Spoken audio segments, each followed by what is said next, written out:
Freezing potatoes is a great way to preserve them for winter eating. So we use frozen potatoes for breakfast hash browns or for a dinner side dish, and they're really great in soups. So in 6 easy steps, you can make frozen country-style potatoes to eat this winter. So today I'd like to show you how we freeze our potatoes to make country-style potatoes. All right, so first step is you want to get a large pot. You want to fill it half full of water, and you want to turn it on so it can be boiling because we're going to do some blanching. All right, so then the number 2 is we want to wash, cut, and or peel your potatoes if you want to. So these are some potatoes that I just dug out of the ground. This one has a little bit of a green spot on it, so you don't want to eat green potatoes. So I'm just going to cut that off, and we'll put that in the compost pile. Now, I like to eat the skins of my potatoes because there's a lot of nutrients in there, but if you don't like that, you can just peel it. So to make country-style hash browns, I'm just going to cut these into about a ½ slice or a little smaller. When I get to the end, I can cut this direction so I'm not putting my fingers at risk. Okay, and then we're just going to cube these up. And what we want is a fairly consistent size piece. We're just going to keep cutting these into little cubes. Now, if you have a little machine that you can use to cut your potatoes, you can certainly use that. I just basically like to use a knife, so that's how we're going to do this today. If you have a bad spot in your potato, you want to cut that out. It's also a great way to use up potatoes that you can't store. So most of my potatoes are in the root cellar, but the ones that have bad spots or soft or something that I can't store, I'm going to go ahead and put them in the freezer, and then we'll just eat those later out of the freezer. And then I can eat my stored potatoes first. All right, I'm going to go ahead and get a couple of these potatoes cut up and get them ready to go into the water to blanch.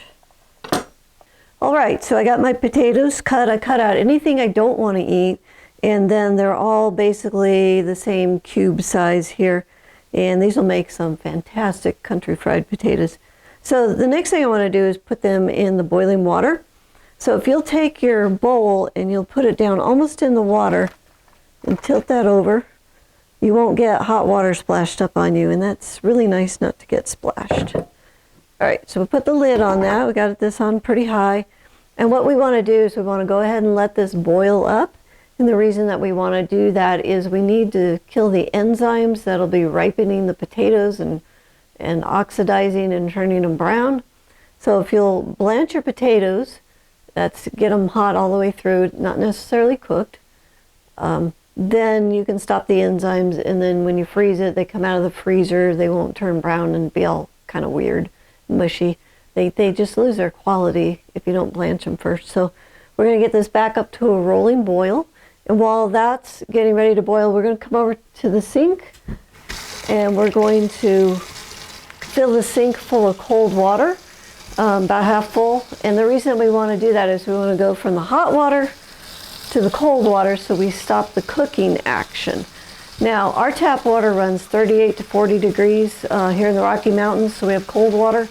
But if your tap water is warm, you're going to want to add some ice to get this down to around 40 degrees. So get your sink full of water. We'll be bringing the potatoes over pretty soon. All right, we have the potatoes up to a rolling boil now, so we're just going to let them boil for a minute. And if you would like to get more of our fruits and vegetables preserving recipes, you can get our fruits and vegetables preserving guide, and you can find it at thelivingfarm.org/high-performance-garden-show. Once you get to that page, just scroll down to find the sponsor section, and that's where you can get your ebook. I'll also put a link in the description below so you can find that webpage. All right, so these have boiled for about a minute, and so what I want to do is, I have my strainer here that we just cut the little loop off here, so I can just really get down in this water and just scoop this out. A lot of times I will make more than one batch, so I don't want to be dumping my hot water, I just want to use it again. And you can just keep repeating the water as many times as you want if you're doing several batches.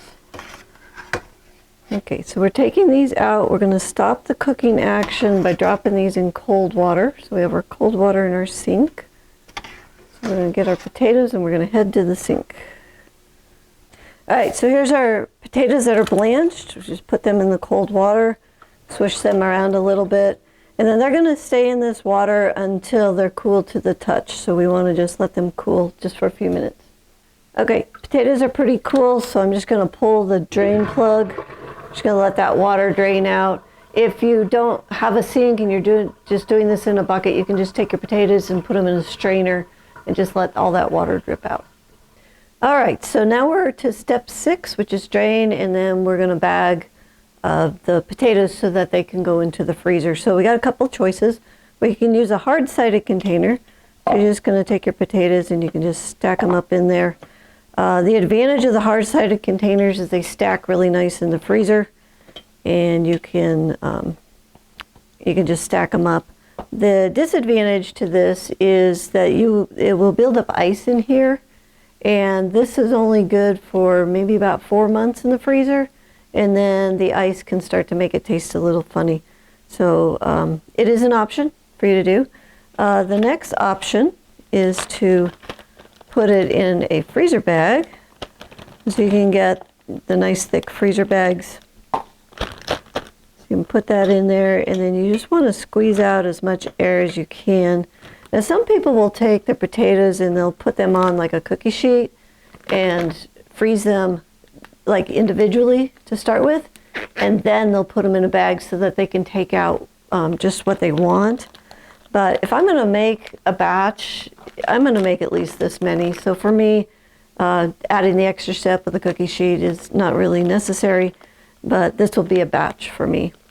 So this one you take and you push as much air out as you can, and then this can go in the freezer. You want to label it, definitely put the year on it so that you know. And in the freezer things, there'll be a little ice in here, and you may not be able to tell the potato from the cauliflower, so you might want to write a potato on them. All right, next, if you want to store these for 6 months or longer, up to a year, whatever, you want to use a vacuum seal bag. So you're just going to put your potatoes in the bag, and then you're going to vacuum seal it shut, label it, and then that can go in the freezer. So let me get this filled up, and I'm going to run vacuum seal this. I'll be right back. All right, here is our potatoes in a vacuum sealed bag. We'll just write the date and stuff. These ones will eat very last because, like I say, they can last up to a year in this method. So it's a really great way to store your potatoes for long, long storage.